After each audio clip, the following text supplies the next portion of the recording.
Untuk live-nya sendiri udah kita mulai teman-teman di YouTube. Jadi untuk linknya bisa diinformasikan ke teman-teman departemen yang lain untuk bisa melihat diskusi dari kita dan aspirasi-aspirasi dari chat-chat di kolom komentar YouTube ya.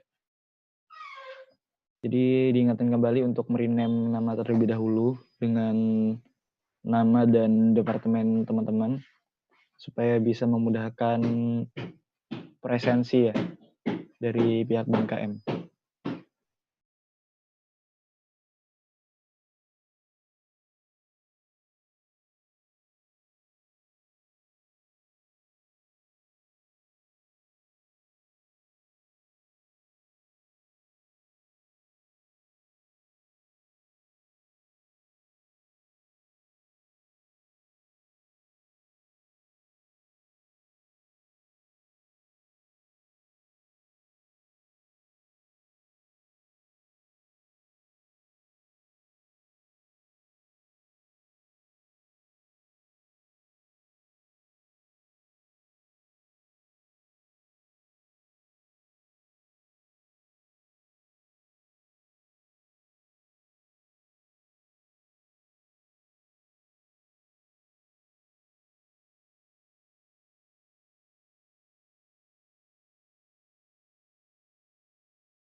Oke, diingatkan kembali untuk teman-teman yang baru masuk untuk mengganti namanya terlebih dahulu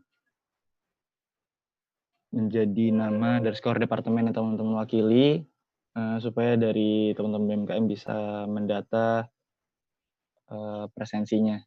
Dan sembari menunggu teman-teman yang lain, jadi bisa me-rename namanya terlebih dahulu. Terima kasih.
Oke, buat teman-teman diingatkan lagi yang belum join bisa langsung ikutan aja ya di linknya. Oke, karena berhubung sudah jam 16.17, mungkin kita bisa buka dulu aja. Oke, sebelum yang lain, Bismillahirrahmanirrahim. Assalamualaikum warahmatullahi wabarakatuh. Sebelumnya mau mengucapkan terima kasih kepada teman-teman yang sudah menyempatkan waktunya ya hadir di forum komite lanjutan terkait bahasan hasil audiensi kita kemarin gitu. Kan teman-teman sudah tahu ya terkait semester akhir ini kita sudah melakukan beberapa kali forum kan, dengan teman-teman juga. Yang pertama itu yang di grup lain ya, yang sekaligus banyak itu. Lalu selanjutnya ada forum, komite yang per klaster ya, yang ABC, dan mungkin teman-teman juga sudah, mendapatkan notifikasinya terkait itu. Oke, kita hari Sabtu lalu, kita sudah melakukan, audiensi dengan pihak rektorat, dan mungkin teman-teman juga sudah melihat ya terkait live report-nya. Nah, di sini kita ingin melakukan forum kembali untuk, menindaklanjuti hasil, audiensi kemarin gitu. Oke, mungkin nanti, terkait pemaparannya nanti bakal, gue serahkan ke Wahyudi ya, yang bakal menjelaskan terkait bagaimana hasil forum dan segala macamnya. Oke, mungkin kepada Saudara Wahyudi bisa di, waktu dan tempat persilahkan.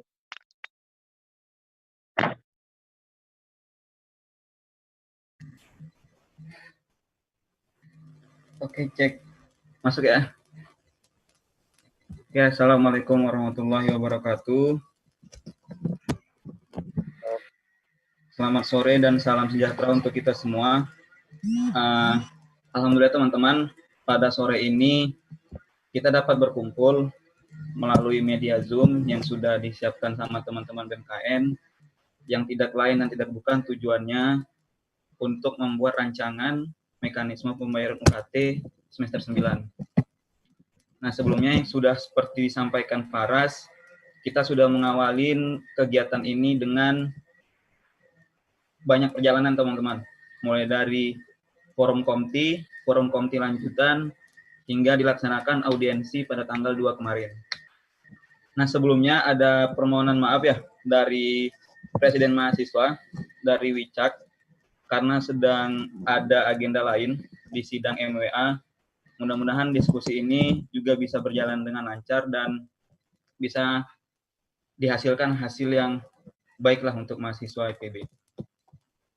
Oke teman-teman, karena kita sekarang posisinya ada di komite tingkat akhir, maka kita fokuskan saja bahasan pada sore ini terkait rancangan UKT semester 9. Oke, sebelumnya di hasil forum komite sebelumnya teman-teman sudah sama-sama membahas ya terkait mekanisme apa yang ingin kita capai untuk mempersiapkan semester 9. Adapun mekanisme yang kita capai pada saat itu adalah yang pertama terkait pembebasan UKT semester 9, selanjutnya ada pemunduran timeline UKT. Berdasarkan hal ini, kita dari BMKM coba melihat kondisi serta peluang-peluang ada yang bisa kita ciptakan untuk UKT semester 9. Mungkin bisa ditampilin nggak, Kres? Bahannya, Kres? Oke, gue sedikit lanjut ya. Terkait pembebasan UKT semester 9 yang udah kita rencanakan ada dua hal ya. Yang pertama untuk dilakukan untuk pembebasan untuk semua mahasiswa, dan yang kedua untuk mahasiswa yang terdampak saja. Kemudian untuk pemunduran timeline UKT juga kita mempersiapkan dua mekanisme juga, yaitu terkait proses pembayarannya dan proses pengembaliannya saat adanya SKL. Sebelumnya, Kres. Nah, namun melihat hal ini, dari BMKM mencoba mengkerucutkan, maka terjadilah atau terbentuklah dua mekanisme. Mekanisme yang pertama bisa dilihat yang sudah ditampilkan Kresna, itu kita menyongsong pembebasan UKT semester 9 untuk mahasiswa yang sedang menyelesaikan tugas akhir. Dengan catatan, mahasiswa yang sudah selesai tugas akhir sangat sedikit. Nah, kalau misalnya kita berbicara tentang audiensi kemarin, banyak nih kita lihat dari beberapa fakultas yang tingkat mahasiswa yang lulusnya pada semester 8 itu menurun, teman-teman. Contohnya di Fakultas Kehutanan, teman-teman Fakultas Kehutanan yang baru seminar itu sekitar 42 orang dari total 358 orang. Ada penurunan persentase kelulusan mahasiswa di semester ini. Sama untuk fakultas-fakultas lain, baik itu Faperta dan fakultas-fakultas lain.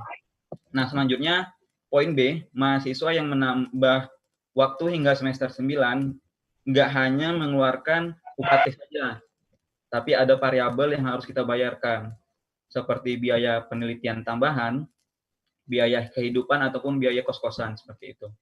Dan yang terakhir, dengan adanya pembebasan UKT semester 9, kita yakini bisa memberikan semangat tambahan untuk mahasiswa semester 9 untuk menyelesaikan tugas akhirnya. Dalam hal ini, dengan alasan ini, maka kita mengkategorikan seluruh mahasiswa yang akan masuk semester 9 adalah mahasiswa yang terdampak karena adanya pandemi COVID-19. Namun di sisi lain, di poin nomor 2, kita coba mainkan di besaran dan di pemunduran timeline, teman-teman. Kenapa? Karena salah satu hasilnya adalah kita sepakat nih ada pemunduran timeline, tapi kita juga mengusahakan adanya pengurangan untuk bobot ataupun besaran UKT yang harus kita bayarkan. Nah, maka dihasilkanlah poin 2 dengan pembayaran besaran UKT menjadi 25% UKT dari UKT yang ditetapkan dan dilakukan pemunduran timeline pembayaran. Oke, kalau teman-teman bertanya ya, kenapa sih harus 25%? Hal yang bisa kita sampaikan, kenapa kita menunjuk 25%, sudah pasti hal yang ingin kita sampaikan ke rektorat adalah hal-hal yang ada landasannya, teman-teman. Dan nggak bisa hanya sesuatu yang kurang kuat gitu. Nah, maka kita coba berpacu kepada SSSBOPTN, itu adalah panduan untuk menyusun UKT, teman-teman. Jadi pada hal itu disampaikan adanya biaya langsung untuk pembayaran UKT yang dibagi dalam 4 variabel. Itu ada kelas, ada praktikum, ada tugas akhir, sama ada bimbingan konseling. Nah, jadi dalam pembayaran UKT semester ini, kita mahasiswa semester 9 hanya mengenakan 1 variabel, yaitu variabel tugas akhir. Dan kalau kita bagi presentasinya, di sini kita hanya mengemban besaran UKT sebesar 25%. Jadi 2 poin ini yang kita coba audiensikan ke rektorat. Mungkin bisa langsung ke ininya, Kres, hasil audiensi. Oke, hasil audiensi, teman-teman. Kita coba bahas dulu hasil audiensi ya. Nah, kita coba mengaudiensikan 2 mekanisme yang telah kita ajukan.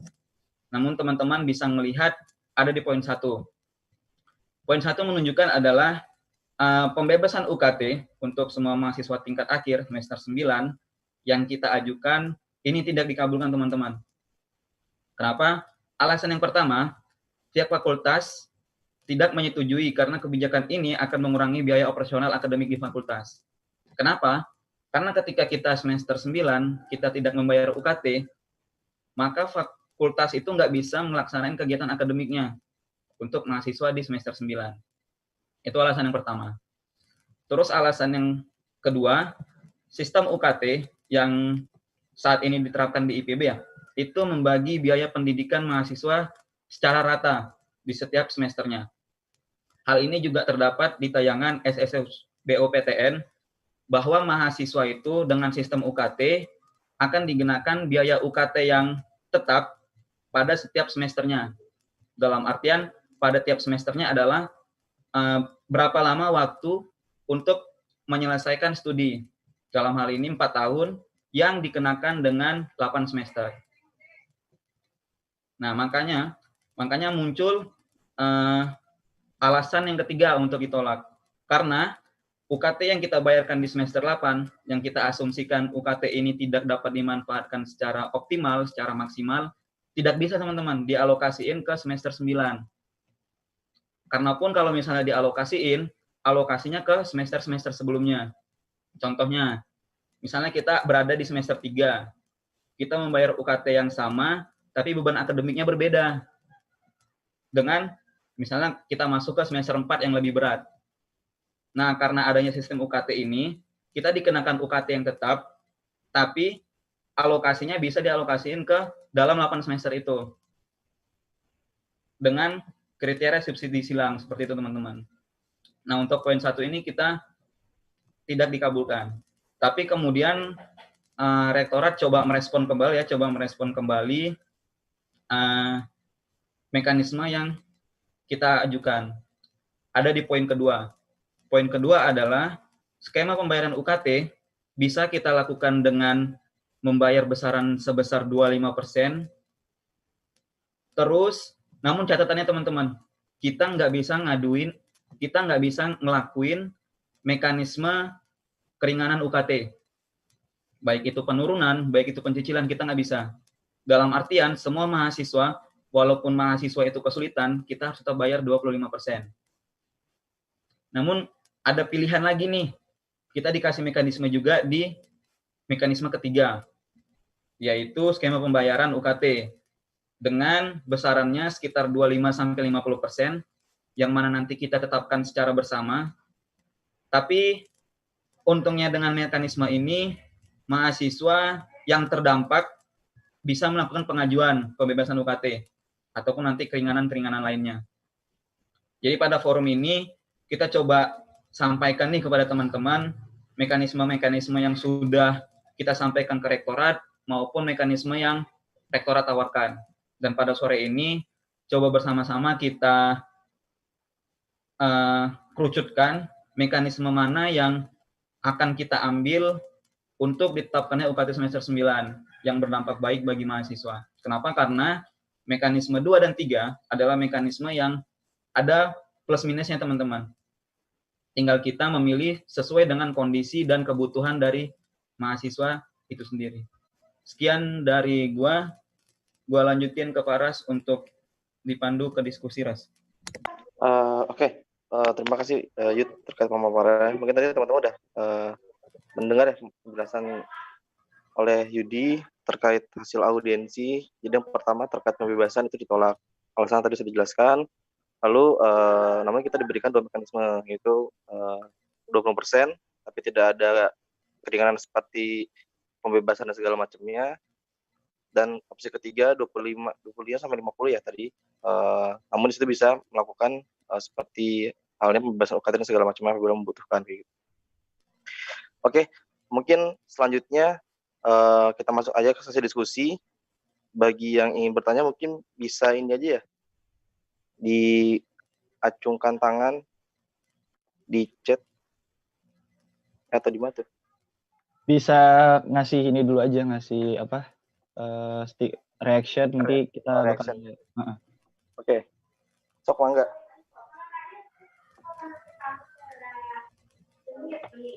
Suwandi tuh. Mau langsung aja apa gimana, Yud? Boleh? Langsung aja. Sok Suwandi, boleh. Oke, cek. Masuk nggak suaranya? Aman. Masuk, Su. Aman, Pak. Sebelumnya, Assalamualaikum warahmatullahi wabarakatuh. Waalaikumsalam warahmatullahi wabarakatuh. Sebelumnya gue ucapin terima kasih lah untuk teman-teman semua yang masih berjuang bersama lah ya untuk kebaikan kita semua di semester 9 atau semester 8 ini, di tingkat akhir ini. Jadi poin-poin yang ditekankan yang disampaikan oleh si Wahyudi tadi itu kurang lebih sudah satu pendapat dengan yang gue sampaikan di forum komite sebelumnya dan teman-teman gue. Jadi ya kalau dari gue pribadi ya gue memang tidak menuntut untuk pembebasan UKT secara menyeluruh bagi mahasiswa terdampak. Kenapa? Karena itu bisa menjadi dalih untuk rektorat, bahwa ya kalau kita coba untuk mengajukan bahwa kita terdampak, kita bisa aja jadi korban yang ditolak oleh rektorat untuk diterima. Nah, itu menjadi pertimbangan gue kenapa tidak terlalu setuju dengan yang pembebasan UKT. Nah, terkait yang pemunduran timeline dan pengurangan nominal pembayaran UKT, yaitu sebaiknya kita diskusi di sini. Sudah bagus kita kalau memang ini bisa dapat kita pembayarannya kurang dari 50%, itu sudah sangat baiklah, sangat membantu untuk teman-teman kita semua. Nah, mungkin sebenarnya opsi terbaik adalah nomor 2, yaitu 25% kalau kita memandang sebagai diri kita pribadi ya. Opsi yang terbaik adalah opsi nomor 2, yaitu pembayaran UKT sebesar 25%, tapi dengan catatan tidak ada keringanan lah untuk pembayaran UKT ini. Benar. Nah, tapi kalau kita berpikir ke teman-teman kita yang lain yang mungkin terdampak secara ekonomi secara ekonomi karena pandemi COVID-19 ini, mungkin kebijakan nomor 3 bisa kita pertimbangkan dengan nominal pembayaran ya mungkin kita diskusikan tidak sampai 50% lah. Benar. Kan tadi narasinya adalah 25 sampai 50% ya. Ya, Koreksi benar. kalau salah. Benar, Sob. Narasinya 25 sampai 50% ya. Kita cari titik terbaik. Jangan sampai UKT yang kita bayarkan nyampe sampai 50% gitu. Dan kalau bisa kita perjuangkan juga untuk pemunduran timeline UKT, pembayaran UKT. Mungkin dari gue cukup dulu, sekian. Mungkin dari teman-teman bisa ditambahin kalau memang ada yang kurang. Makasih. Assalamualaikum warahmatullahi wabarakatuh. Waalaikumsalam warahmatullahi wabarakatuh. Oke, terima kasih Swandi atas masukannya. Mau ditanggapi dulu ya, apa gimana? Sama ini mungkin gue sedikit nambahin ya buat teman-teman Boleh. yang nonton live streaming di YouTube bisa memberikan pertanyaan atau usulan-usulan bisa di via kolom komentar YouTube, nanti bakal kita coba jadikan bahan diskusi di sini. Oke, bisa dilanjut, Yud. Oke, kalau coba sebenarnya sih nggak ada tanggapan sih. Kenapa? Karena ya memang sih kita bisa ngelihat sendiri plus minus adanya poin 2 sama poin 3. Kenapa? Karena kita juga harus memandang teman-teman kita, teman-teman. Contohnya teman-teman kita yang mungkin sekarang kondisinya memburuk ya karena PHK orang tuanya ataupun semacamnya, karena memang di semester 9 nanti benar-benar nggak bisa untuk bayar UKT, kita harus mikirin itu juga, teman-teman. Di sisi lain, banyak teman-teman kita yang statusnya bidik misi, teman-teman. Kenapa? Karena bidik misi itu hanya ditanggung sampai 8 semester.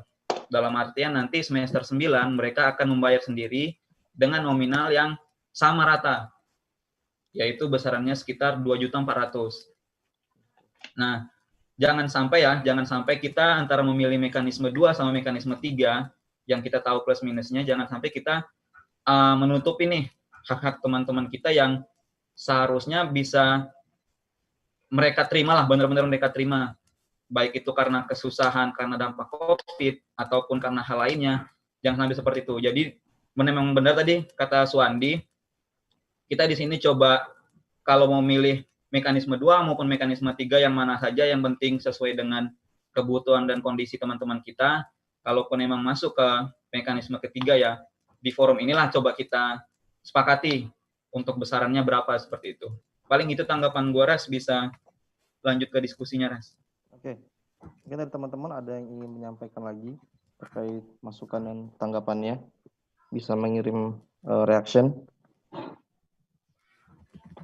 Gue mau nanya dong.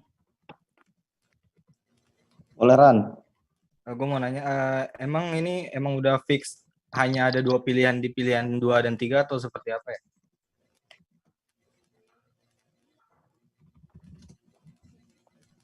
Oke, mau ditanggapi dulu Yud, atau gimana? Oke, coba gue tanggapin ya, Ran. Sampai sejauh ini, kita ditawarkan hanya dua mekanisme ini, Ran. Seperti itu. Kenapa? Karena kan ya kita coba menyasar untuk pembebasan semua ya, tapi nggak bisa. Nah, kita juga mengajukan ke rektorat dengan besaran 25% itu karena kita ada dasarnya.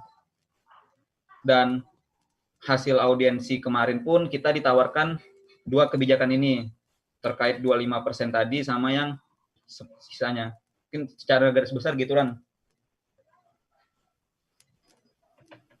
Oke. Lanjut dulu ya. Oke, sip. Ada lagi teman-teman? Ras, ini mungkin gue izin nyampein dari teman-teman di YouTube ya. Oke, boleh masuk. Jadi ada pendapat sih ini, katanya kalau misalnya dari Naila Humairov, menurut saya sebagai masukan saja yang memungkinkan poin 3. Jadi dari BMKM perlu mendata beberapa orang yang sangat terdampak dan yang tidak benar-benar terdampak. Hal ini perlu agar bisa memetakan dengan jelas kondisi mahasiswa di tengah pandemi, dan juga perlu dipetakan berapa mahasiswa yang di tahap ini bisa selesai ambil data dan menunggu sidang sehingga bisa dilakukan pemetaan yang valid. Bisa ditentukan presentasi yang memungkinkan bisa diterima dan harus diketahui semuanya. Kemudian juga ada masukan lagi dari Muhammad Safikri untuk coba dirinci lagi poin 2, karena minimal di poin 2 itu kan 25% dan kita dapatnya di rentan 25 sampai 50. Mungkin itu dari YouTube ya, update dari YouTube. Jadi mungkin mau nanggepin. Oke, kalau secara garis besar ya, dari pertanyaan tadi, mungkin sarannya sangat baik ya. Kita coba akan memetakan kembali nanti setelah kita tetapkan kebijakan ini, ataupun rancangan UKT ini. Paling itu tanggapan yang pertama, Kres. Terus yang kedua, secara rinci gimana, Kres?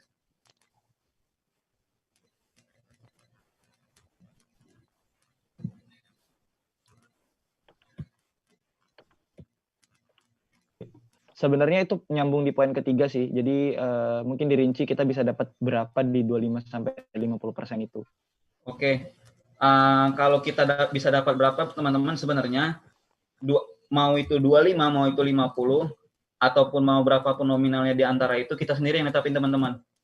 Nah, sampai saat ini rektorat hanya coba melempar ya rentang yang bisa diterima sama mereka seperti itu, antara 25 sampai 50. Mau itu ditetapin berapa, kita sepakati di forum Komti ini aja, teman-teman. Paling sekian, Kres.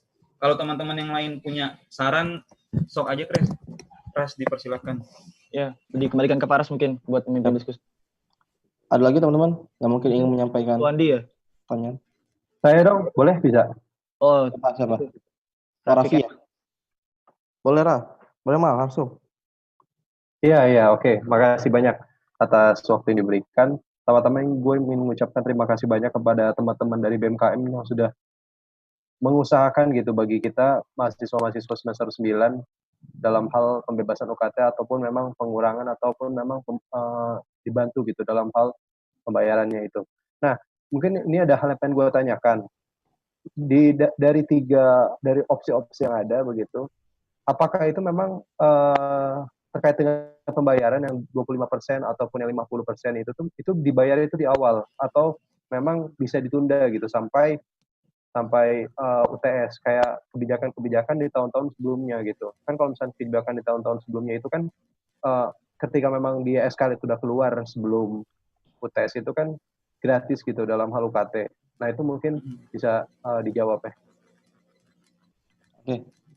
Masih Mal pertanyaannya. Gimana? Tanggapin dulu. Oke, Mal, kalau coba gue tanggepin ya. Terkait kapan bayarnya ataupun kapan bisa dikembaliin dengan ada penetapan SKL. Jadi mekanisme ini belum dibahas, Mal. Kenapa? Karena sampai saat ini dari WR1 ya yang coba sering beraudiensi sama kita sebenarnya mau kita netapin dulu. Kita mau masuk ke mekanisme yang mana untuk disepakati sama rektor. Terkait nanti mekanisme pembayarannya di bulan apa, di saat kapan ataupun di saat UTS ataupun di saat UTS itu nanti akan dirumuskan kemudian, Mal. Kenapa? Karena menurut Pak Derajat yang disampaikan adalah rektor tidak akan membahas hal ini secara sampai ke teknis. Nah, jadi kita dari mahasiswa dicoba untuk menentukan dulu nih mekanisme ataupun rancangan mana yang mau kita pilih terkait mekanisme pembayarannya kapan, baik itu nanti di awal perkuliahan atau bisa masuk ke UTS ataupun boleh nanti penundaan, itu nanti ditetapin kemudian. Kenapa? Karena sampai saat ini pun kalender akademik juga masih berubah gitu.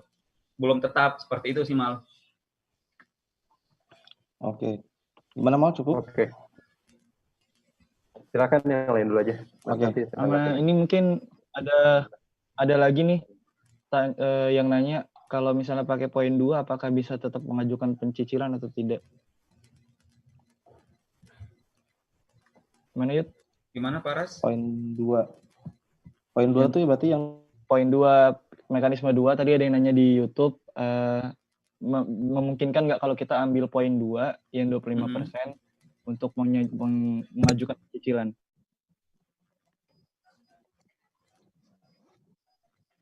Kalau sampai saat ini ya, kalau tadi hasil dari share screen Kresna udah jelas bahwasanya nggak akan ada keringanan pengajuan pembebasan ya atau keringanan ya.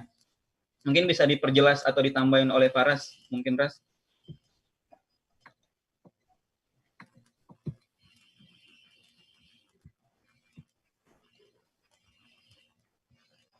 Paras, Gimana ada Paras? mana nih? Oke, mungkin gue ambil alih sedikit ya. Itu ada dari Suwandi dulu mungkin tadi. Bisa di open mic, Suwandi, kalau mau nanya. Oke, gue izin masuk lagi ya.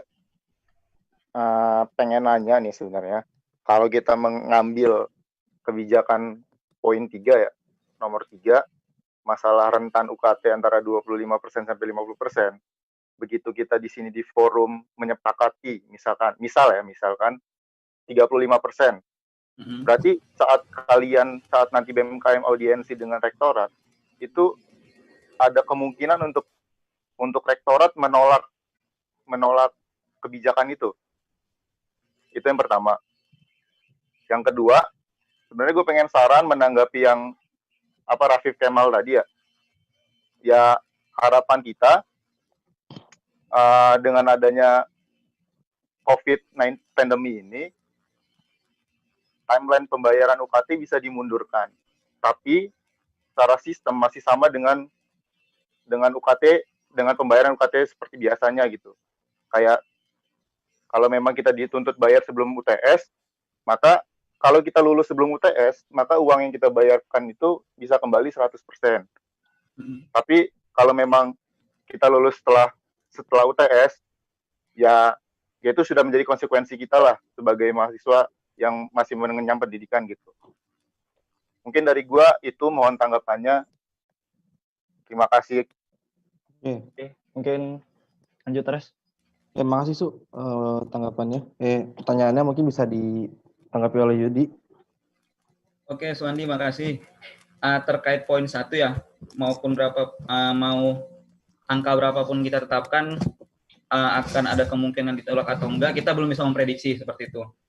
Kenapa? Karena sampai saat ini pun ya, kenapa kita diberikan rentang seperti itu, hal yang pertama adalah rektorat tidak mau mencampuri rancangan UKT yang mau dibuat sama mahasiswa.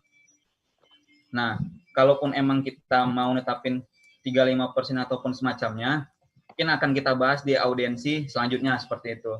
Tapi yang pasti, kita walaupun kita nggak bisa di 25%, ya kita juga nggak mau terlalu tinggi gitu.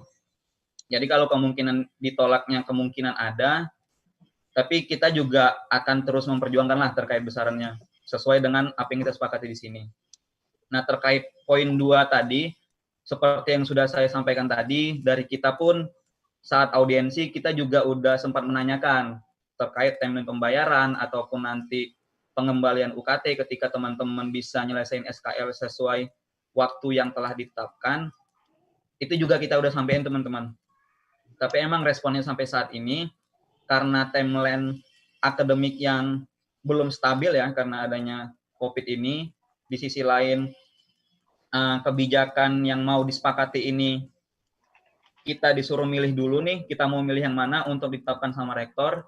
Di sisi lain untuk mekanismenya akan dibahas Pak Derajat bersama Direktur Keuangan seperti itu. Nah, jadi kalau Usmani nanya yang 1 sama 2, poin 1 emang kita belum bisa memprediksi akan ditolak atau enggak, tapi yang pasti kita akan perjuangkan ya agar besarannya tidak berubah dari hasil forum komti ini, dan yang kedua pasti akan tetap kita sampaikan terkait pembayaran baik itu timeline-nya ataupun pengembaliannya seperti itu. Oke. Gimana Su, aman? Aman Su? Oke. Terima kasih, Yud. Bisa dilanjut ke Ican tuh, Chandra. Ya, Chan. Masuk, Chan. Oke. Thank you. Izin masuk. Kedengeran ya? Man. Oke, bismillahirrahmanirrahim. Sebelumnya gue mau ngucapin terima kasih buat BMKM yang udah berusaha ya buat kita semester 9 ini untuk memperjuangkan lah sebaik mungkin. Mungkin yang pertama, yang paling utama gue mau nanya, kira-kira audiensi lagi tuh kapan sih? Yang pertama.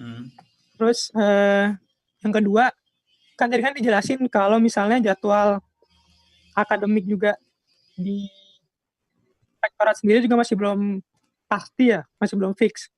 Nah itu mungkin bisa diperjuangin nih pas nanti audiensi juga buat tadi yang disampaikan nama teman kita tadi, Suandi.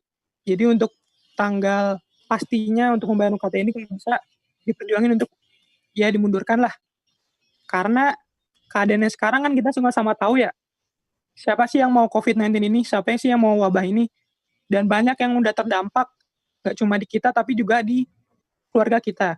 Banyak teman-teman kita yang orang tuanya di PHK, ada juga yang mungkin penghasilannya berkurang di pandemi ini. Jadi kalau misalkan kita tetap harus bayar sebelum UTS misalnya, UKT sebelum UTS, sedangkan kita juga masih pandemi ini, gue rasa sulit untuk buat di kebijakan 2 ataupun 3 gitu.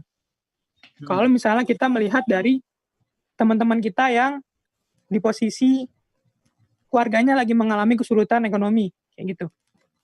Terus poin ketiga mungkin bisa disampaikan nanti di dialog rektor ataupun forum nanti.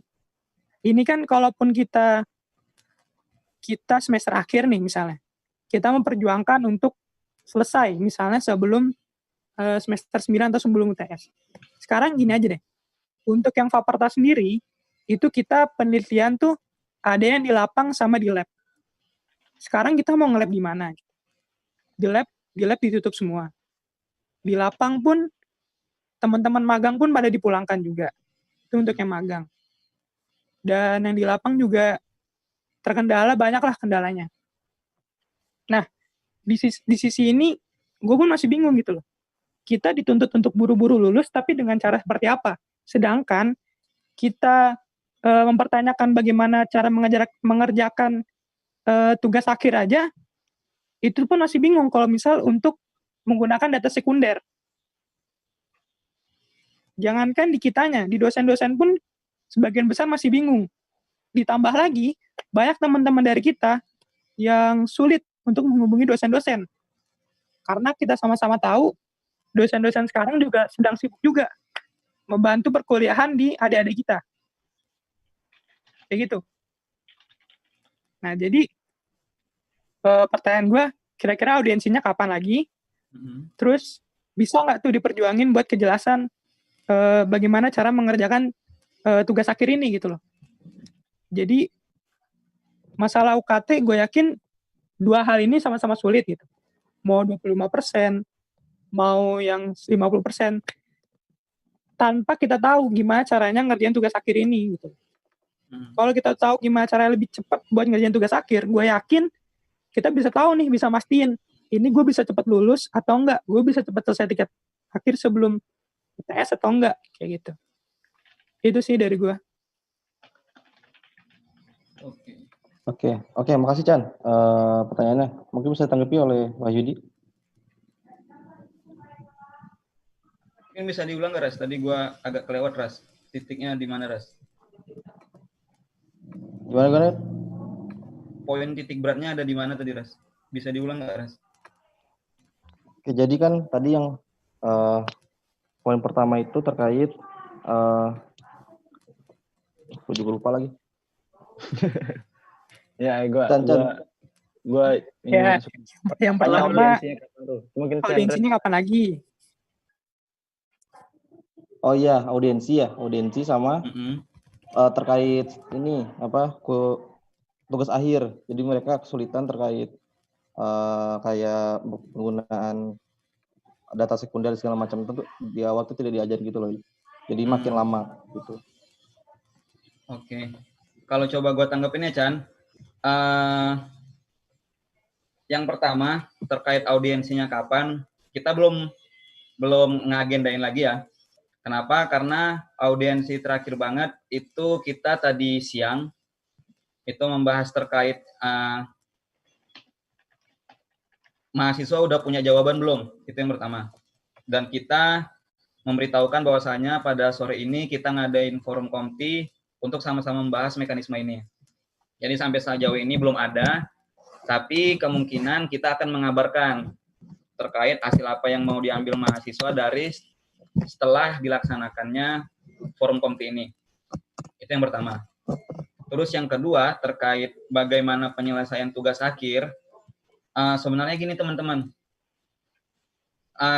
mungkin kita sama-sama tahu ya gimana rasanya penelitian yang terhambat karena adanya pandemi ini.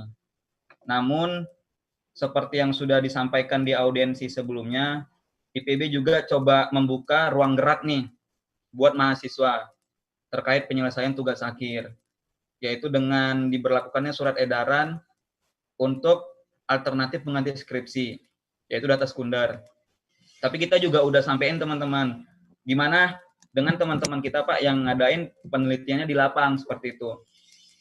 Nah, kondisinya teman-teman, ketika kita mau tetap ngadain penelitian di lapang, kita juga nggak bisa mastiin nih kondisi di luar itu seperti apa. Makanya IPB mencoba membuka ruang gerak untuk bisa dilakukannya analisis data sekunder. Nah, tadi siang juga kita disampaikan juga nih terkait rapat pimpinan bahwasanya dari Pak Derajat dari hasil audiensi juga sudah menyampaikan ke dekan-dekan terkait kesulitan mahasiswa di lab. Nah, jadi hal yang disampaikan kepada kita dari fakultas juga akan meminimalisir kesulitan-kesulitan yang dihadapin ketika teman-teman nge-lab. Nah, karena emang ada beberapa fakultas yang mengakuin masih sedikit takut dengan kondisi COVID ini ketika dilaksanakannya penelitian ataupun kegiatan lab di lab itu secara massal. Nah, jadi penanganannya masih sebatas itu teman-teman. Seperti itu sih Chan. Secara garis besar kalau ditanya audiensinya kapan, kita belum coba ngagendain lagi seperti itu. Paling nanti kita ngeliat hasil ini, kita kabarkan dan kita akan coba agendain audiensi lanjutan untuk sekalian ngebahas terkait timeline pembayarannya seperti itu. Oke, aman Chan? Cek. Ya, aman. Oke, makasih Chan dan Yudi jawabannya. Mungkin Suandi mau masuk, Su? Oke, gue izin masuk lagi ya. Sebenarnya pengen nanggepin apa yang disampaikan Yudi tadi terkait pertanyaan gue ya, yang masalah kalau kita mengambil poin nomor 3 sebagai suatu kebijakan lah untuk UKT gitu, kan ada kemungkinan ditolak. Nah, di sini saran dari gue, kalau memang kita sepakat untuk mengambil nomor 3, alangkah lebih baik kita ngebuat plan A, plan B-nya. Itu kalau memang kita mengambil kebijakan nomor 3 ya, tergantung lagi sama teman-teman semua. Kalau dari gue pribadi, gue lebih prefer ke nomor 3. Kenapa? Ya karena itu menguntungkan semua pihak lah, nggak cuma kita atau nggak cuma teman-teman kita, tapi semuanya. Kalau gue prefer ke nomor 3. Kenapa? Gitu. Dan kalau memang ada kemungkinan ditolak, seperti yang gue sampaikan tadi atas pertanyaan Wahyudi tadi, ya alangkah lebih baik kita buat plan A-nya dan plan B-nya untuk persiapan audiensi teman-teman BMKM sama pihak rektorat. Mungkin itu aja sih dari gue untuk sekarang. Terima kasih. Oke, terima boleh kasih. Masuk. Coba. Oh, Randi. Boleh, Ran? Kemal. Oh, Kemal. Oke. Boleh. Kemal. Oke. Ya, ingin menanggapi dari pendapat Suwandi ya. Nah, gini. Kan kalau misalnya untuk kebijakan yang ke nomor 2 itu kan jelas untuk seluruhnya begitu. Untuk seluruhnya dengan angka 25%. Dan untuk yang nomor 3 itu 25 rentang 25 sampai 50%. Tapi dengan klausul bisa diajukan. Nah, tentunya kalau untuk nomor 3 itu memang berat begitu dalam hal mengajukan per individu, bisa ditolak dan bisa diterima gitu. Tapi kalau misalkan untuk yang pengajuan yang nomor 2 itu 25% itu ya dikatakan adil lah gitu. Dan juga tuh di sini makanya tadi kan saya nanya terkait dengan mekanisme pembayaran itu seperti apa gitu. Karena kasihan kalau misalkan yang mahasiswa yang sudah penelitian dan juga memang sudah tinggal mengurus SKL, yang tadi saya bilang tuh, apakah memang dia harus bayar juga. Terus juga ketika memang dia ada yang memang tidak mampu, dia juga masih bisa mengusahakan gitu. Ya, angka 25% itu. Kan kalau misalnya memang dia tidak mampu, UKT-nya awalnya itu kan mungkin tidak besar-besar gitu, tidak terlalu besar dan dipotong 25%. Nah, ini juga kan tidak semua mahasiswa itu ingin mengajukan hal itu gitu. Itu loh. Jadi itu yang memberatkan juga. Jadi memang kalau misalnya individu per individu itu juga pernah dibicarakan Wicak di awal gitu. Kalau misalnya memang diperjuangkan sendiri-sendiri, ngapain gitu kita udah capek-capek dalam hal kayak gini. Akhirnya mah memperjuangkan sendiri-sendiri gitu. Nah, tapi kita di sini kalau misalnya dari gua tetap opsi nomor 2 gitu. Gua pilih nomor 2 opsinya karena memang ini adil untuk semua. Kalau misalnya memang diperlukan untuk membayar seperti itu. Oke, gue izin nanggepin ya. Cek. Ya, Cuk. Kan tadi poin nomor 3, Yud, kan kalau yang disampaikan dari Kresna tadi, itu kita juga termasuk yang bayarnya 25% rentan segitu kan, antara 25 sampai 50 kan. Nah, jadi gini teman-teman, ya. Jadi mau itu kita 25%, mau itu yang 25 sampai 50%, itu untuk nominal, semua mahasiswa. Untuk semua mahasiswa kan? Untuk semua mahasiswa. Nah, itu udah clear. Tapi perbedaannya hanya untuk yang tidak terdampak. Haknya teman-teman kita yang terdampak gitu. Iya. Oke. Sebenarnya gue nanggepin yang tadi, sebenarnya poin 2 sama poin 3 itu sama aja loh. Kita bayar di titik terendah lah istilahnya, dari titik terendah yang pengen kita harapkan. Tapi bedanya di poin ketiga, kita ada poin ngebantu teman-teman kita yang lain.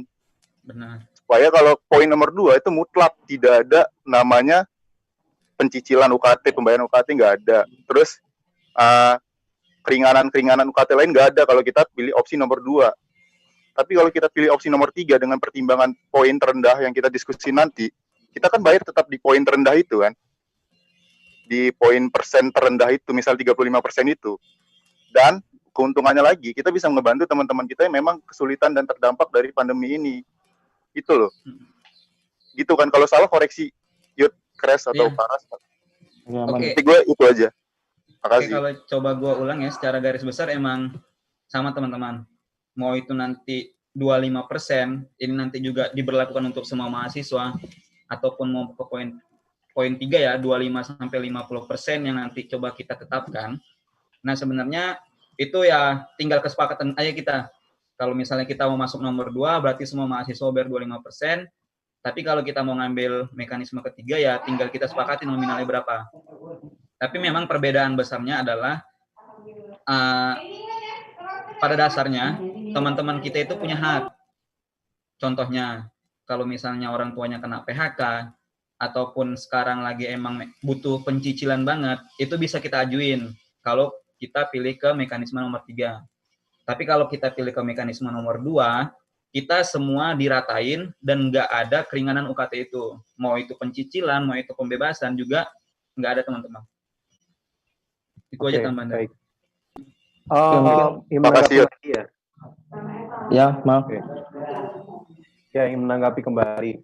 Oke, baik kalau misalnya memang disupport gitu dari pihak BMKM juga. Karena kalau misalnya memang per individu itu berat gitu.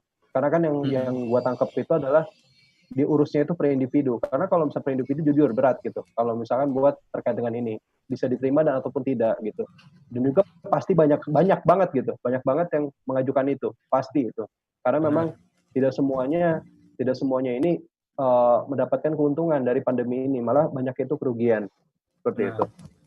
Ya, harus perlu dikontrol terus maksudnya dari BMKM memang sampai akhir ketika memang semuanya itu bisa tersejahterakan lah gitu. Itu mungkin saran ya kalau misalnya kita memilih opsi nomor 3, tapi memang dengan klausul tetap dari BMKM juga terus memantau gitu, terutama dari Kementerian Jakpus dan Adkesmahnya gitu. Ya. Oke, terima kasih sarannya, Mal. Mungkin di sini ada kekhawatiran kita ya bahwasanya pun kalau misalnya kita masuk ke mekanisme 3, kita nggak bisa ngejamin ya semua teman-teman kita yang kesusahan untuk diberikan pengajuan keringanan gitu ya. Oke, makasih Mal. Emang ini teman-teman, tadi kan teman-teman kita udah sama-sama ngelihat ya gimana plus minus yang ada di poin 2 sama poin 3. Di poin 2 kita dibuat jadi rata semua. Terus di poin 3 kita bisa ngajuin keringanan, tapi juga kita harus ngelihat lagi gitu secara perjalanannya gimana dengan kegiatan keringanan seperti itu. Jangan sampai emang ada yang ngebutin toh taunya pada akhirnya nggak bisa juga dikabulkan seperti itu. Mungkin itu yang dimaksud sama Kemal gitu ya. Gue nanya sekali lagi. Silakan. Oke. Jadi kalau kita ngambil opsi nomor 3, asumsi kalau kita sudah menetapkan 35% yang akan kebijakannya, berarti seluruh mahasiswa itu bayar 35% kan? Ya, tidak ada lagi perbedaan lagi kan? 35% dari tagihan UKT-nya. Iya, dari tagihan UKT normalnya. Benar. Oke, makasih Yud. Sama-sama. Oke. Jadi kita menyepakatinya itu di angka 35%-nya itu ya? Belum, Mal, itu tadi cuman asumsi, Mal. Iya. Belum sepakat asumsi. Sorry. 35% berarti ya nanti presentasi yang untuk poin 3 berarti kita ngambilnya 35% gitu. Ya. Oke. Aman ya? Tapi alangkah lebih baik untuk presentasi tadi ya jangan ditetapin dulu. Tadi kan cuma asumsi. Benar. Ayo kita diskusiin dulu aja. Oke, makasih. Mungkin ke yang lain. Oke. Oke, terima kasih Sondi dan Kemal, berarti aman ya. Oke, mungkin tadi Randi mau menanggapi. Ya izin masuk ya, gue menanggapi dikit. Sebetulnya kalau misalkan dari diri gue sendiri ya dan juga dari teman-teman gue, sebetulnya kalau disuruh milih gitu antara pilihan 2 ataupun pilihan 3 nggak ada yang bakal gue pilih. Dan teman-teman gue juga pun sama seperti itu. Mengapa? Coba gue bahas sedikit ya tentang apa yang tadi kita sudah bicarakan. Mengapa pembebasan UKT itu ditolak? Karena akan mengurangi operasional fakultas katanya. Padahal IPB itu akan ada masuk maba di dalamnya. Dan memang apakah selama ini mahasiswa di atas semester 9, misalnya semester 9, semester 10, semester 11, dan selanjutnya, itu apakah memang menjadi sapi perahnya dari fakultas atau seperti apa? Kan memang seharusnya mahasiswa memang selesai di semester 8 kan. Jadi kenapa fakultas itu merasa keberatan kalau kita nggak bayar lagi di semester 9? Jadi ada yang miss di sana sebetulnya dari pemikiran dari fakultas, kenapa mereka tidak setuju dengan upaya dari pembebasan UKT itu sendiri gitu. Dan selanjutnya gini deh teman-teman. Misal kita hari ini menyepakati 25% untuk semester 9. Gini teman-teman, dari Kemendikbud itu sudah menyampaikan bahwa akan ada belajar itu di rumah sampai akhir tahun katanya. Dan dari Pak Jokowi juga bicara kalau misalnya ini sampai Desember. Gimana nasib teman-teman kita yang belum ambil data? Oke, kita membicarakan semester 9 kali ini, bayar 25%. Nanti kan selesai nih, di awal tahun kan masuk lagi semester baru. Nah, mereka pun akan membicarakan hal yang sama dan akan kena 25% lagi. Jadi artinya apa? Orang yang pada hari ini belum mendapatkan data dan pahitnya nanti sampai akhir tahun itu juga tetap COVID ini berjalan seperti ini, maka mereka akan bayar 50% sebetulnya. 25% pada semester 9, semester 10 mereka akan kena lagi. Nah, itu gambaran dari apa yang terjadi dan realitasnya seperti itu, dan itu menjadi pertimbangan besar sebetulnya. Sebetulnya tidak ada yang diuntungkan dari semua ini, dari COVID ini. Sebetulnya ketika kita berbicara, kita bisa sebetulnya untuk untuk terus menyudutkan dari rektorat itu sendiri. Kenapa? Karena kita ini tingkat akhir, kita ini diabaikan. Bimbingan pun banyak mahasiswa yang tidak bisa bimbingan, ya kan? Lalu juga tidak bisa mengajukan untuk seminar, untuk kolokium, untuk sidang dan lain-lain, itu agak sulit. Teman gua dari bulan Februari itu sudah selesai skripsinya, sudah ditandatangan dan sudah selesai, tinggal sidang. Sampai hari ini belum sidang. Artinya ada birokrasi yang panjang sekali dari pihak departemen dan fakultas. Gua nggak setuju jika dengan adanya membayar kita UKT itu akan memotivasi kita untuk menyelesaikan tugas akhir. Karena apa? Karena menurut gua kalau misalkan kita menggratiskan, kita berusaha untuk membebaskan UKT dan UKT itu bebas, justru dari pihak departemen dan fakultas karena mereka merasa terbebani dengan ada semester yang orang-orang tua seperti kita ini, maka mereka akan termotivasi juga untuk meluluskan dengan cepat. Seperti itu menurut gua. Nah, terus juga ketika kita melihat lagi tadi ada opsi analisis data sekunder dan lain-lain. Gua sampaikan bahwa nggak semua dosen itu memiliki keahlian untuk menganalisis data sekunder dan lain-lain untuk membimbing kita. Lalu juga banyak yang memang dari awal sudah istilahnya sudah merancang penelitiannya itu untuk turun ke lapang dan juga untuk di lab, dan tidak semua merancang. Jadi kita harus merancang ulang lagi, itu akan makan waktu yang panjang lagi. Belum lagi tidak bisa bimbingan, gimana mau merancang. Lalu juga yang terakhir tadi gue sedikit bingung gitu dengan pilihan ketiga itu, terdampak tuh kayak gimana, untuk variabelnya seperti apa. Justru itu penolakan bakal banyak banget, karena apa, variabel-variabelnya itu terlalu banyak. Kalau mau disubmit semua variabel kita ini semua terdampak gitu.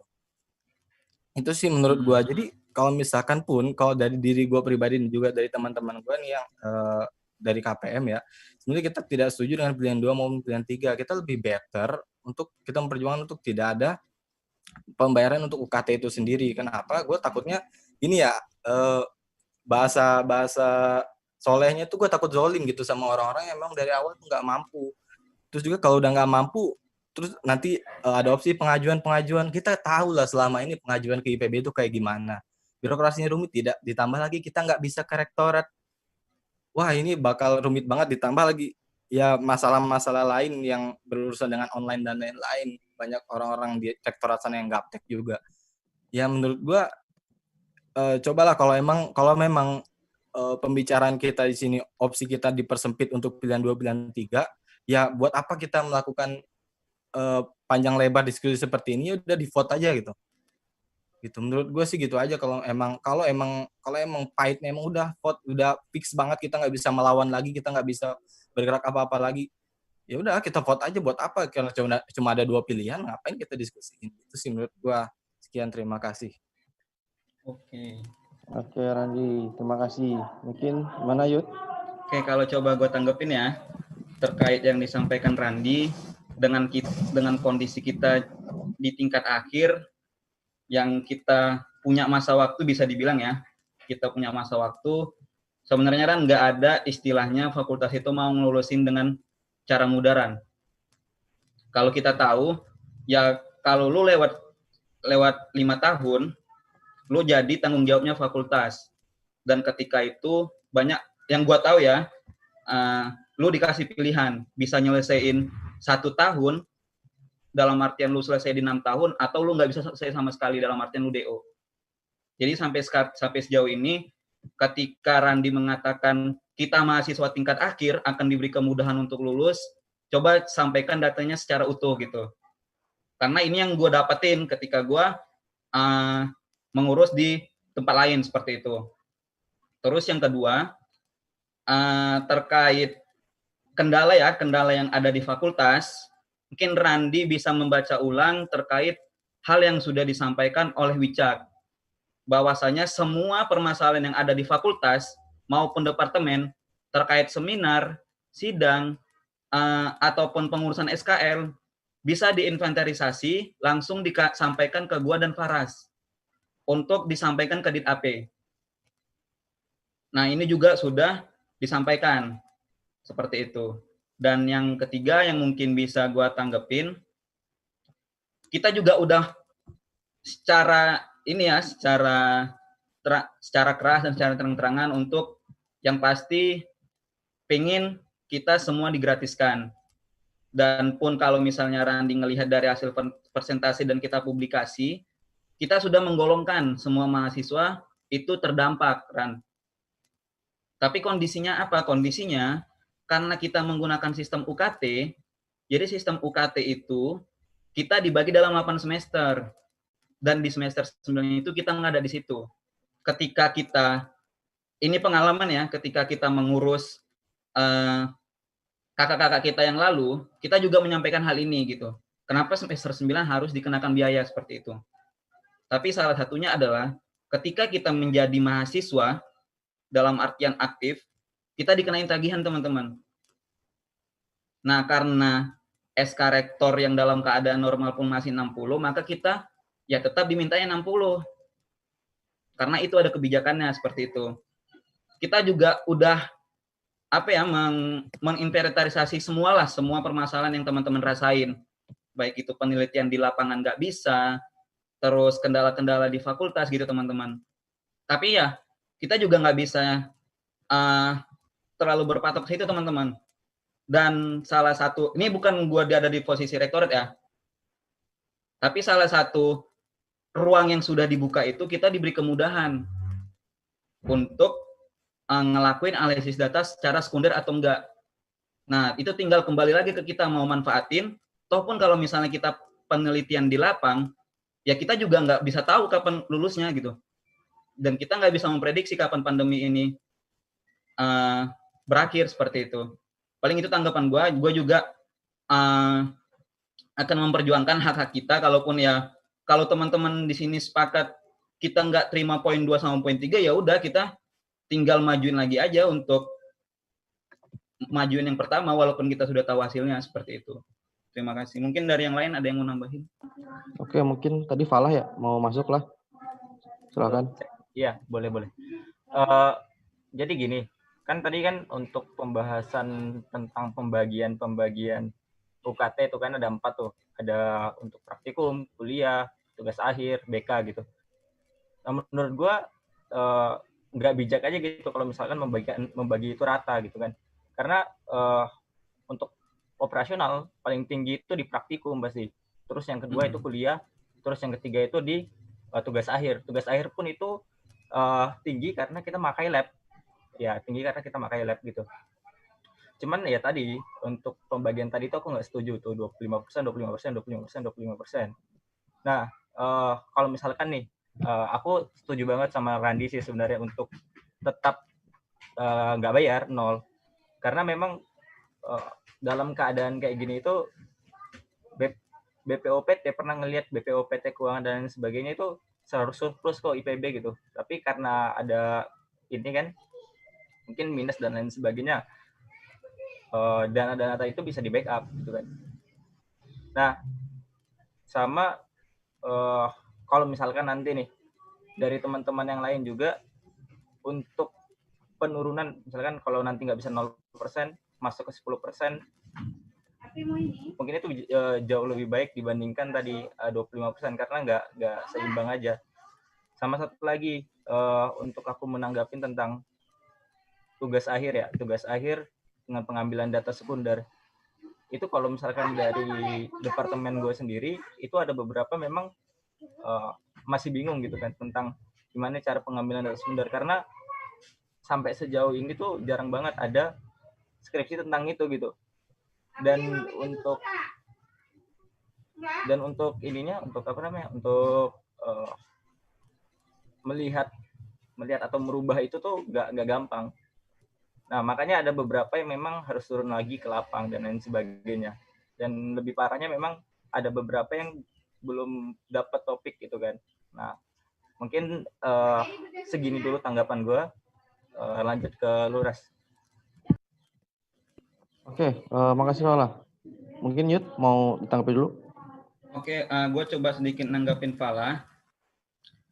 Sebenarnya gini lah, itu bukan kalau kita secara utuh ya, secara utuh itu mahasiswa dari semester 1 sampai semester 8 dikenakan 4 variabel.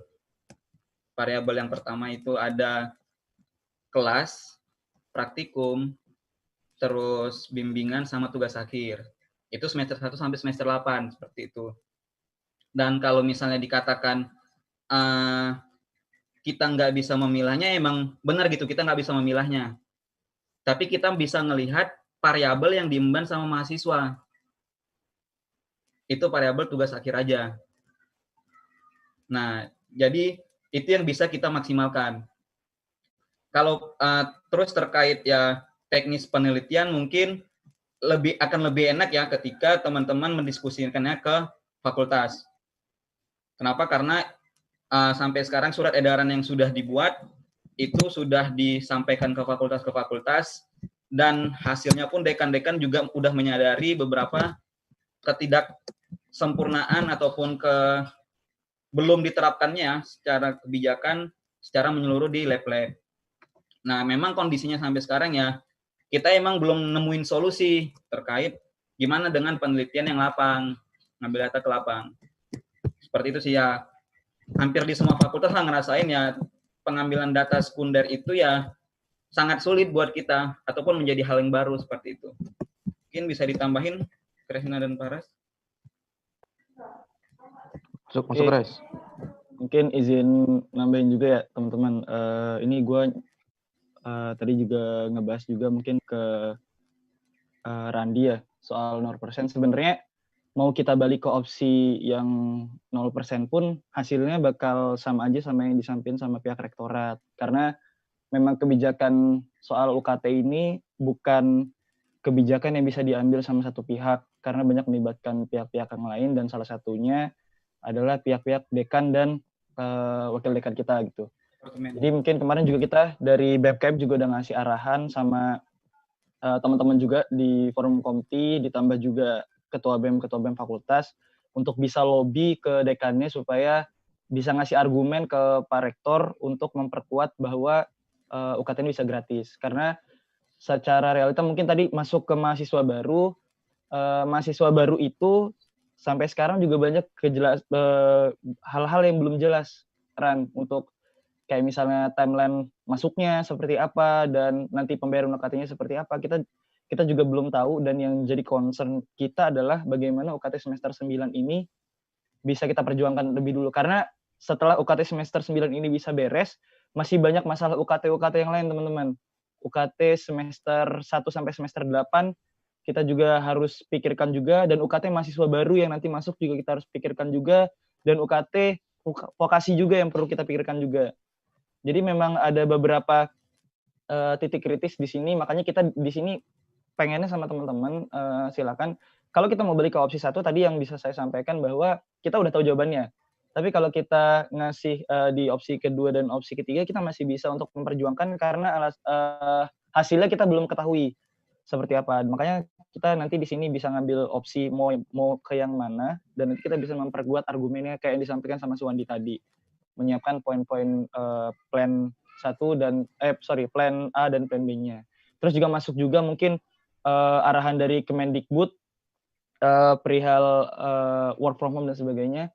IPB sejauh ini masih memantau, teman-teman. Karena kita juga dari BMKM belum terima timeline fix kapan masuk kuliah. Karena masih memantau juga, dan kita juga belum tahu juga KKN kejelasannya seperti apa. Karena sifatnya yang diberikan Kemendikbud itu adalah himbauan. Dan karena IPB salah satu institusi juga yang ada di bawah Kemendikbud, karena sifatnya himbauan ini, kita juga masih punya privilege untuk memilih, teman-teman. Makanya kebijakan di setiap kampus itu berbeda-beda masalah UKT ini, walaupun udah ada arahan dari Kemendikbud secara jelas gitu. Nah, jadi itu mungkin sedikit overview, dan gue juga sedikit nambahin juga soal poin kedua dan poin ketiga.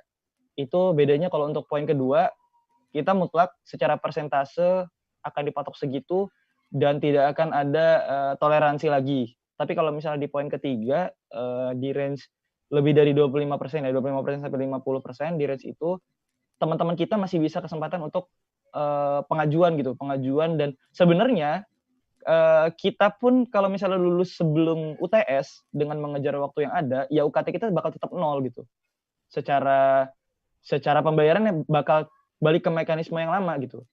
Dan possibility makin menggunakan sistem SKS kayak dulu itu udah nggak mungkin. Karena memang kita udah langsung direct kemarin menjelaskan bahwa gratis atau pengurangan persentase pembayaran. Nah, kayak gitu. Mungkin itu, dan gue izin nyampein yang dari YouTube ya, aspirasi dari teman-teman kita di YouTube.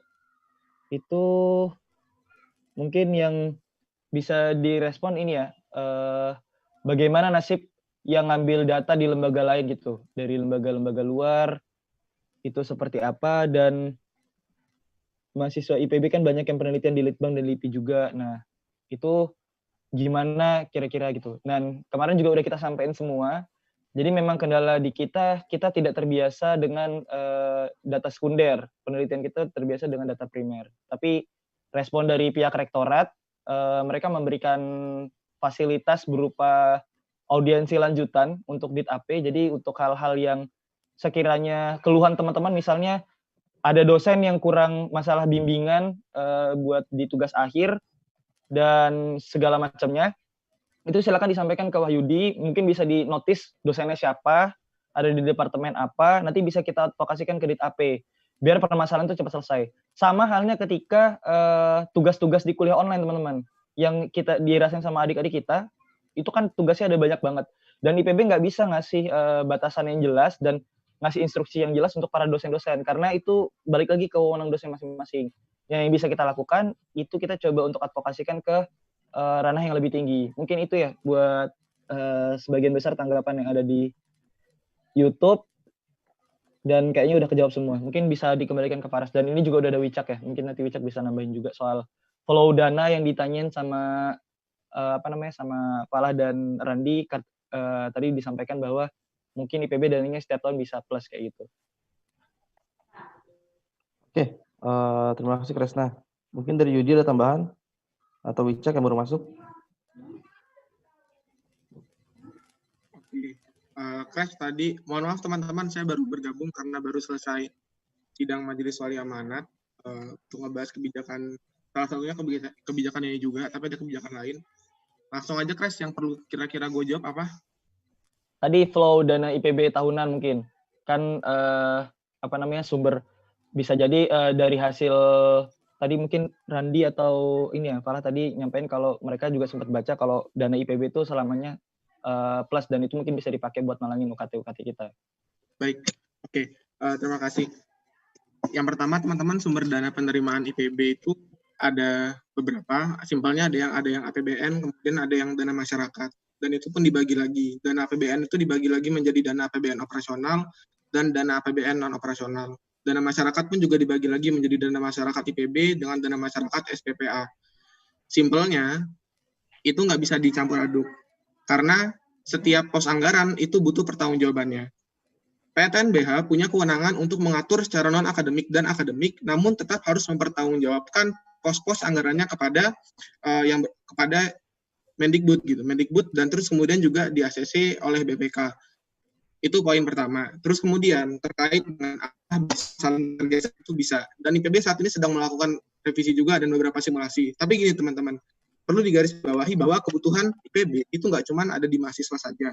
Tadi juga saya baru rapat MOA juga, kita juga bahas kondisi keuangan IPB, tapi karena rapatnya belum selesai, saya harus menunggu notulensi di akhir, belum bisa saya sampaikan secara utuh. Namun gini teman-teman, pada dasarnya kegiatan akademik IPB itu bisa dibilang tetap berjalan secara rektorat. Mengapa demikian? Karena tenaga harian lepas, tendik, dan juga dosen itu tetap mendapatkan porsi gajinya. Dan juga porsi tunjangannya itu tetap dijamin. Itu pada dasarnya demikian. Jadi orang-orang yang membantu kita, dosen, itu tetap dibayarkan oleh IPB, dan itu juga ada porsi dananya. Dan dana-dana inilah yang hampir itu biasanya digunakan oleh masing-masing departemen dan masing-masing fakultas. Nah, kemudian, oleh karena itu, tadi kalau misalnya teman-teman mungkin lihat ya, salah satu kebijakan yang kalau misalnya digratiskan, yang menjerit justru departemen dan fakultas teman-teman. Oleh karena itu, ketika selesai audiensi, saya bersama teman-teman Forum Komti, saya meminta kepada teman-teman Forum Komti untuk sama-sama untuk menyampaikan aspirasi juga ke masing-masing dekan dan ke masing-masing kadep mungkin. Karena dari mereka ini yang kemudian nanti akan meng-ACC juga kalau misalnya terjadi penurunan. Jadi mereka ini merupakan pengguna dari DM SPPA kalau misalnya di rancangan kerja anggaran UKT kita, itu salah satunya masuk menjadi komponen paling besar yang ada di sana. Nah, kemudian revenue IPB dan lain-lain itu juga didistribusi secara merata, teman-teman. Bisa dibilang, apa yang kita IPB itu kan menggunakan sistem UKT. UKT ini pada dasarnya merupakan sistem subsidi silang, yang berbeda dengan SKS. Tadi mungkin juga sudah dijelaskan. Artinya apa? Dulu, teman-teman, kalau misalnya kalian punya kakak yang masih pakai sistem SKS, otomatis di tingkat akhirnya dia akan turun duitnya. Bayarnya akan turun. Semester 1 sampai 7 mungkin tinggi, tapi kemudian akan turun drastis ketika masa penyelesaian skripsi karena SKS-nya sudah habis. Namun itu tidak terjadi di UKT karena sudah dibagi secara merata. Sedikit mungkin bocoran aja teman-teman. UKT kita hampir seluruh mahasiswa IPB itu masih disubsidi UKT-nya. Subsidinya itu berbeda-beda. Bahkan golongan tertinggi IPB sendiri itu masih mendapatkan subsidi. Subsidinya dari mana? Dari dana kerjasama, terus kemudian dari salah satu dari dana bantuan operasional gitu. Jadi kita semua tuh masih dalam proses pensubsidian. Hanya jumlah subsidinya itu yang berbeda-beda setiap tahunnya. Itu. Dan kita juga bisa dibilang kemudian saling mensubsidi di sini. Bisa jadi dulu kebutuhan kita di semester 7 yang misalnya sedang padat-padatnya itu diterbayarkan oleh pembayaran kita di UKT semester 8. Gitu. Jadi ketika kita memandang pembayaran UKT itu kita nggak bisa memandang pembayaran UKT itu kebutuhan satu semester kita, tidak.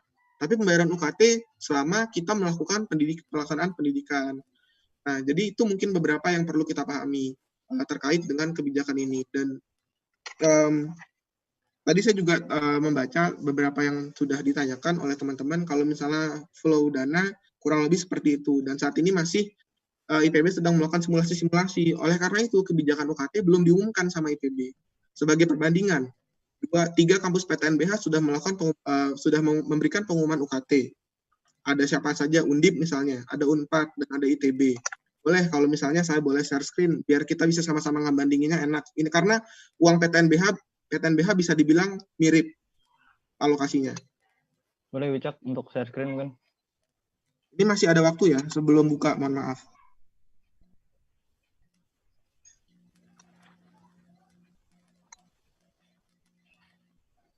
Sorry. Tadi kepencet. Nah, dia. Kok saya nggak bisa? Oh ya.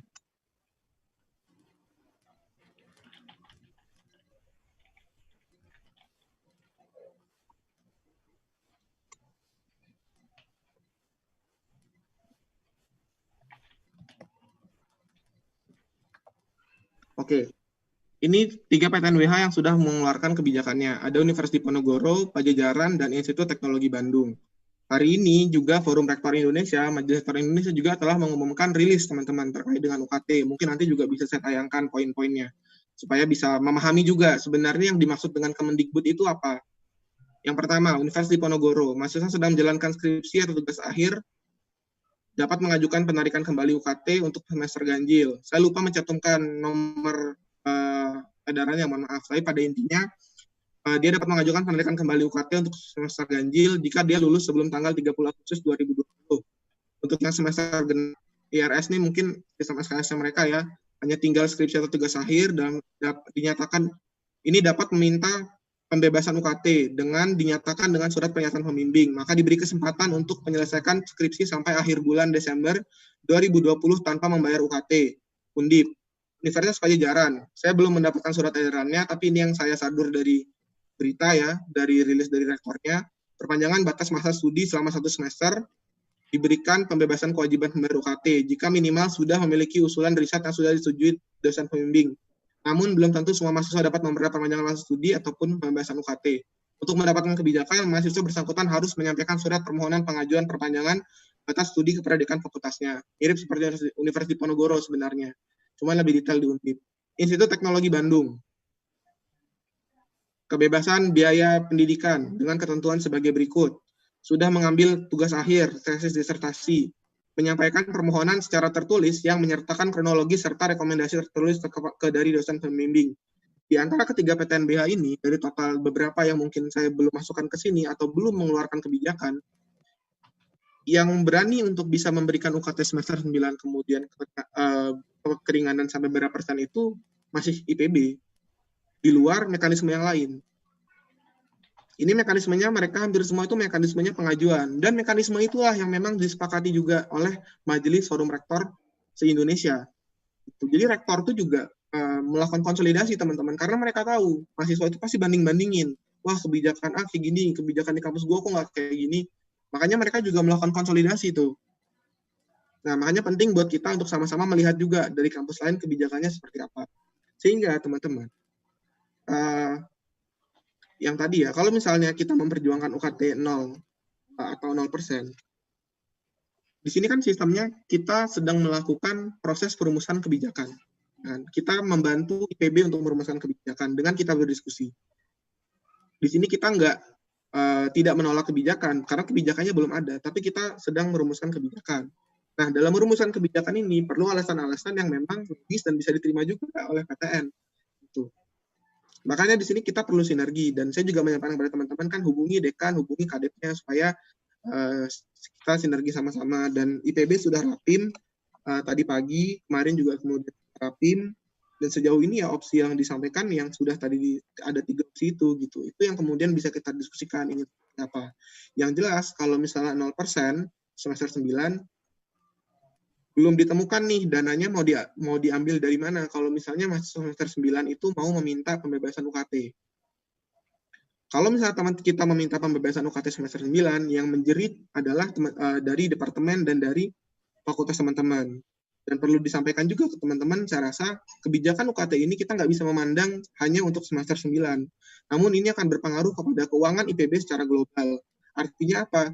Kebijakan adik-adik kelas kita, kebijakan UKT anak 57 juga akan sangat ditentukan oleh hasil kita pada hari ini atau pada pertemuan hari ini.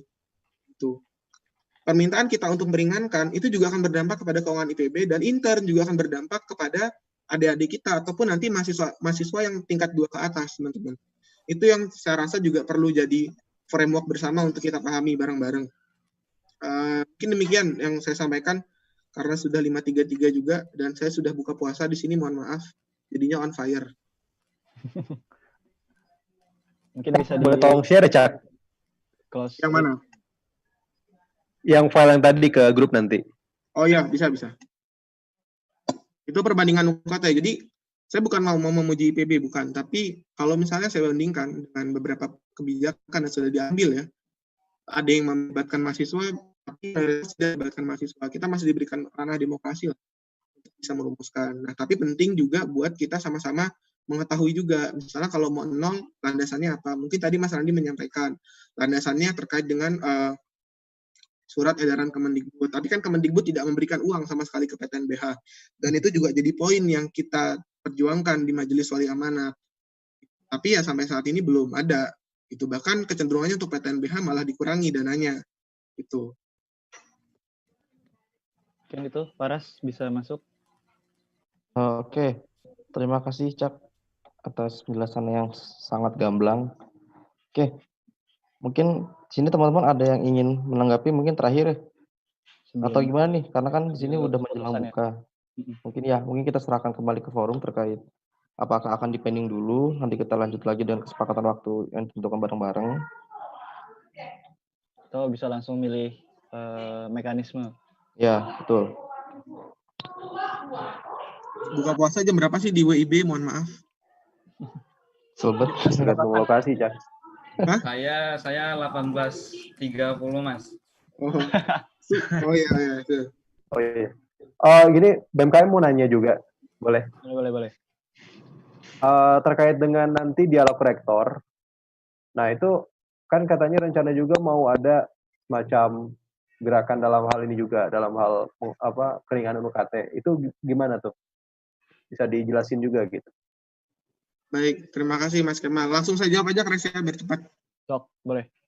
Baik, ya untuk dialog rektor kita sistemnya kita nggak cuma semester 9, Mas Kemal. Jadi ketika kita ngomongin UKT, kita juga merjuangin adik-adik kita yang tingkat 2 ke atas dan juga adik-adik kita yang saat ini mungkin belum masuk di angkatan 57 nanti. Jadi secara spesifik kalau misalnya untuk propaganda sendiri ya nanti akan ada macam-macam lah. Tapi secara spesifik kita nggak akan ngebahas soal UKT semester 9 aja. Makanya bisa dibilang kita termasuk yang diberi kenapa ada ruang ini, sehingga nanti mungkin ketika dialog rektor, kalau misalnya kita di sini sudah selesai, ataupun nanti besok kita bisa, saya dan teman-teman BMKM misalnya sudah bisa menyampaikan hasil diskusi kita malam pada sore hari ini kepada pihak rektorat, mungkin nanti untuk dialog rektor kita sudah membahas hal-hal lain, bukan di UKT semester 9.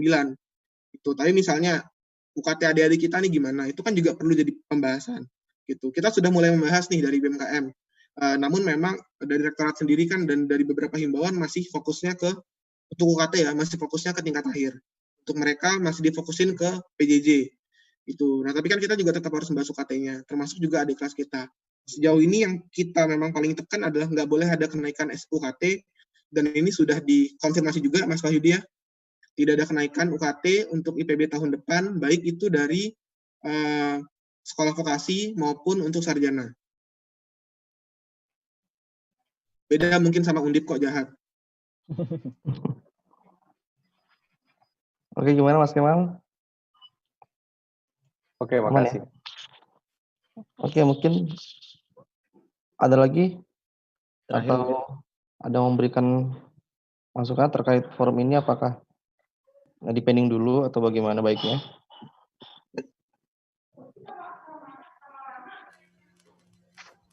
Oke. Mungkin gue saran aja sih karena memang udah menjelang buka juga ya, Swandi. saran Iya. pengen karena udah menjelang buka, ya alangkah lebih baik dari 3 mekanisme tersebut kita tetapin dulu aja mau mana yang kita bahas untuk kita lanjutkan nanti setelah sholat tarawih mungkin. Ya itu saran aja, silakan dipertimbangkan. Terima kasih. Oke. Mungkin ada lagi teman-teman yang memberikan sarannya. Karena mengingat Ya, waktu. bisa dilanjut nanti gitu malam ini bisa. Oke, mungkin kesepakatan waktu aja berarti ya langsung. Kira-kira mau lanjut jam berapa? Jam 9. WIB. WIB 9 WIB. Dan WIB. Ya, boleh.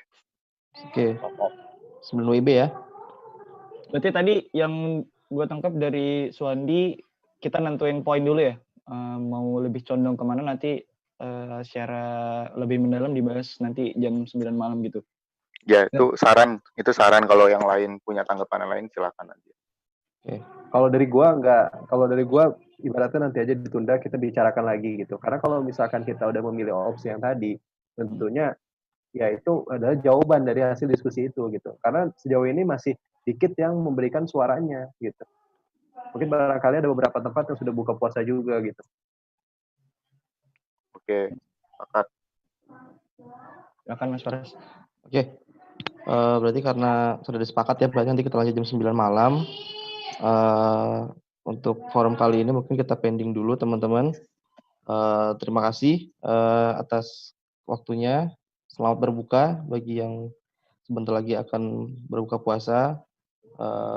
Mungkin dari gua, Wicak, Kresna dan Yudi dan teman-teman lainnya, mohon maaf bila ada kesalahan. Terima kasih, gua tutup. Wassalamualaikum warahmatullahi wabarakatuh. Waalaikumsalam.